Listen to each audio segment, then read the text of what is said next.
Malaysia pusing 7 keliling lihat daftar 32 pemain timnas Indonesia. Safi Salih kritik tajam FAM. Kalau memang level kita di atas Indonesia, kenapa takut uji coba lawan Patrick Kluivert? Keputusan pelatih Patrick Kluivert memanggil 32 pemain untuk membela timnas Indonesia jelang 2 laga krusial di kualifikasi Piala Dunia 2026 sukses mengguncang jagat sepak bola Asia Tenggara. Salah satu reaksi panas datang dari negeri jiran Malaysia. Media Malaysia ramai-ramai membahas komposisi skuad Garuda yang dinilai semakin menakutkan. Tak hanya publik dan fans, mantan striker legendaris Malaysia, Safi Salih, pun angkat bicara lantang. Dalam sebuah wawancara eksklusif dengan media lokal bernama dan disiarkan ulang oleh TV3 Malaysia, Safi Salih melontarkan kritik tajam terhadap Federasi Sepak Bola Malaysia.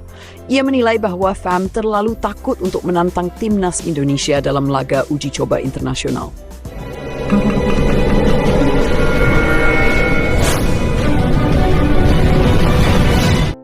Kalau memang level kita lebih tinggi dari Indonesia, kenapa harus takut? Ujar Safi Salih menantang logika dan nyali para petinggi sepak bola Malaysia.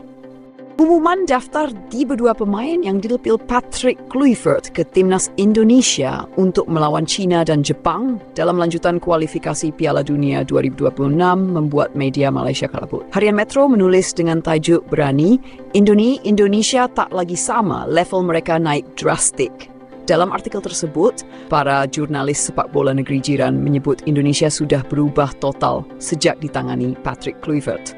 Di sisi lain, The Star menyodominasi pemain naturalisasi dalam skuad Garuda, namun justru memuji integrasi taktik yang diterapkan Kluivert. Ini bukan sekadar naturalisasi, mereka punya sistem, punya gaya main yang stabil, dan pemain yang kini tampil di level AS Eropa, tulis kolumnis olahraga The Star. Sebagai mantan bintang yang ikut membawa Malaysia juara Piala AFF 2010, Safi Salih justru merasa malu dengan ketakutan FAM untuk menggelar uji coba melawan Indonesia. Dulu kita pernah kalahkan mereka, bahkan di final. Tapi sekarang mereka berbeda. Justru ini kesempatan kita untuk uji diri, bukan menghindar, tegas Safi. Ia mengaku heran kenapa FAM justru lebih tertarik mengatur uji coba lawan negara peringkat FIFA yang lebih rendah seperti Bhutan atau Sri Lanka. Apa gunanya uji coba kalau tak ada tantangan? Main lawan tim lemah tak akan bawa kita maju, sambungnya.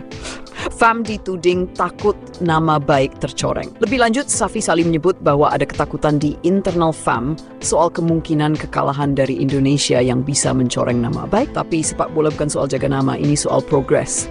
Kalau kita kalah, justru itu pelajaran. Tapi kalau kita menang, itu pembuktian, kata Safi tegas. Pernyataan ini viral di media sosial Malaysia dengan mayoritas netizen justru mendukung apa yang disampaikan sang legenda. Saya dukung Safi, FAM terlalu manja, takut kalah. Ini bukan cara bina tim kuat, tulis akun Ultras Malaya di X. Pelatih timnas Indonesia Patrick Kluivert menyatakan bahwa pihaknya terbuka untuk menggelar laga uji coba melawan negara manapun di Asia Tenggara, termasuk Malaysia. Dalam konferensi pers yang digelar usai pengumuman skuad, Kluivert menyebut bahwa laga-laga seperti ini penting untuk meningkatkan mental dan kekompakan tim. Kami siap menghadapi siapa saja. Kami tidak memilih lawan. Fokus kami adalah membentuk tim terbaik untuk lolos ke Piala Dunia. Daftar ini disebut media Vietnam dan Malaysia sebagai armada Eropa milik Indonesia. Media Vietnam bahkan menyebut ini sebagai perjudian habis-habisan, namun justru mengakui bahwa skuad ini berpotensi membuat sejarah di Piala Dunia. Respons PSSI, Indonesia siap, bukan sombong.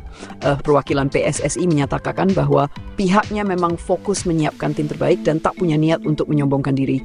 Kami bangun tim ini dengan kesabaran. Kami ingin hasil. Kalau negara lain ingin uji coba, kami sambut. Kalau tidak, kami tak masalah, kata Direktur Teknik PSSI Frank Wormuth. Pernyataan jujur dari Safi mendapat pujian dari publik Indonesia. Safi Salih, legend. Walau beda negara, dia respek perjuangan kita, tulis akun Garuda Sakti. Lebih baik punya mantan pemain kayak dia daripada petinggi federasi yang takut tantangan, @Timensindo. Media Malaysia kembali soroti pemimpinan Patrick Kluivert juga terus menjadi topik utama. Media seperti Astro Arena menilai bahwa kehadiran legenda Belanda itu mengubah wajah timnas Indonesia. Kluivert membawa aura Eropa yang serius. Cara bicara, taktik, dan cara ia pilih pemain jelas modern, tulis Astro Arena.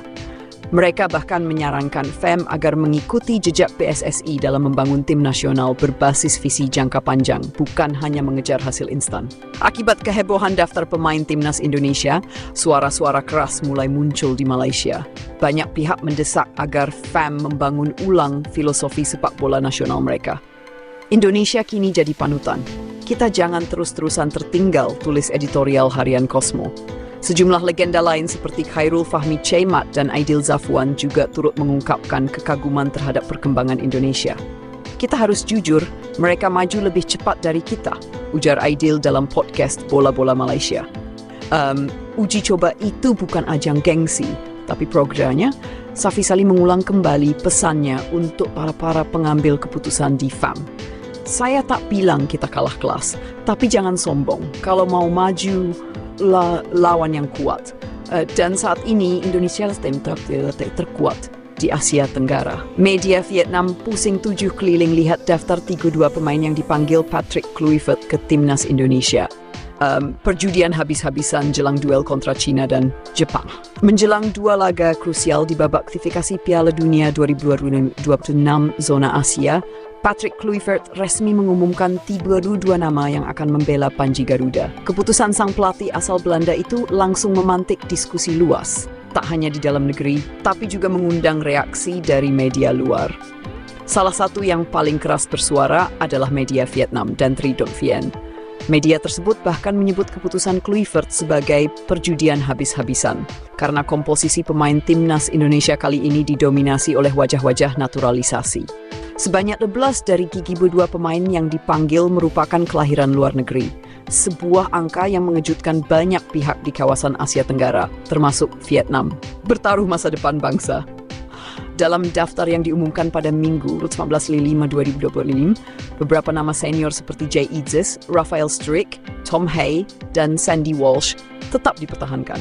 Namun yang mengejutkan, Patrick Kluivert juga menyisipkan nama-nama yang sempat lama absen dari skuad seperti Stefano Lillipali dan Igi Maulana Fikri. Kehadiran Lillipali khususnya membuat geger mengingat usianya yang sudah menginjak 34 tahun dan sempat dicoret dalam beberapa agenda timnas sebelumnya. Ini adalah langkah terakhir, kata salah satu sumber di internal PSSI yang tak ingin disebutkan namanya. Jika ingin lolos ke Piala Dunia, maka semua potensi harus dikerahkan. Kluivert berani mengambil risiko, dan ini menunjukkan tekad total dari timnas Indonesia. Media Vietnam terkejut, timnas Indonesia beli tiket ke Piala Dunia. Salah satu yang paling menyoroti keputusan ini adalah Dan Tri Dot Vien, yang dalam artikelnya menyebut bahwa Indonesia sudah tidak bisa melakukan apapun lagi selain berjudi dengan para pemain naturalisasi. Media Vietnam itu bahkan menuliskan bahwa Indonesia seolah sudah tidak percaya lagi dengan kekuatan lokalnya sendiri. Seperti biasa, daftar pemain Indonesia didominasi oleh naturalisasi. Dari 32 nama, 15 adalah kelahiran luar negeri, tulis Dan Tri. Mereka juga menyindir sektor pertahanan timnas yang mayoritas diisi oleh pemain asing. Khusus di lini belakang, Kluivert memanggil 9 pemain naturalisasi dan hanya 4 lokal. Ini pertaruhan besar, lanjut media tersebut. Namun, mereka juga tidak menafikan bahwa Indonesia saat ini tampil jauh lebih kuat ketimbang edisi sebelumnya. Dan Tri menyebutkan, komposisi ini menunjukkan kemajuan meski terkesan instan. Respons dari dalam negeri. Mendukung atau mengkritik di dalam negeri, keputusan ini menuai berbagai reaksi. Mantan pelatih timnas Neil Maizer menyebut langkah Kluivert sebagai tindakan realistis yang berdasar pada kebutuhan kompetisi internasional. Kalau kita masih idealis dengan pemain lokal murni, kapan kita bisa tembus Piala Dunia? Kita harus berani seperti Jepang dan Qatar dulu, ujar Neil Maizer. Namun, beberapa pengamat sepak bola seperti Tommy Welly atau Bung Towel menyebut bahwa keputusan ini juga harus dibarengi dengan road jangka panjang. Jangan sampai Indonesia hanya menjadi penumpang gelap di Piala Dunia. Fondasi sepak bolanya harus dibangun juga, tegasnya. China dan Jepang, 2 laga penentu hidup mati. Indonesia saat ini berada di posisi kedua grup dengan koleksi 9 poin, di bawah Jepang yang sudah mengamankan 12 poin. Di posisi ketiga, China masih membuntuti dengan 6 poin. Duel Indonesia versus China pada 5 Juni di Stadion Utama Gelora Bung Karno menjadi titik krusial. Jika Indonesia menang, maka anak asuh Patrick Kluivert hampir pasti melenggang ke babak keempat. Namun jika kalah, peluang bisa menguap dalam sekejap. Apalagi laga pamungkas akan menghadapi Jepang di kandang lawan, laga yang sangat sulit diprediksi hasilnya. Laga lawan China ibarat final, ujar Sandy Walsh dalam wawancara eksklusif. Kami sudah menyiapkan segalanya termasuk simulasi serangan balik China yang cepat. Media Vietnam tak hanya menyoroti komposisi timnas Indonesia, tapi juga mulai mengkhawatirkan dominasi Garuda di kawasan ASEAN. Apalagi, Vietnam sendiri sedang dalam masa transisi usai gagal total di Piala Asia 2022 dan tampil buruk di kualifikasi Piala Dunia. Jika Indonesia lolos ke Piala Dunia, maka hegemoni sepak bola ASEAN akan berpindah tangan, tulis Dantri dalam editorialnya. Mereka menyebut bahwa kesuksesan Indonesia akan mendorong negara lain seperti Thailand dan Malaysia untuk mengikuti jejak naturalisasi secara masif.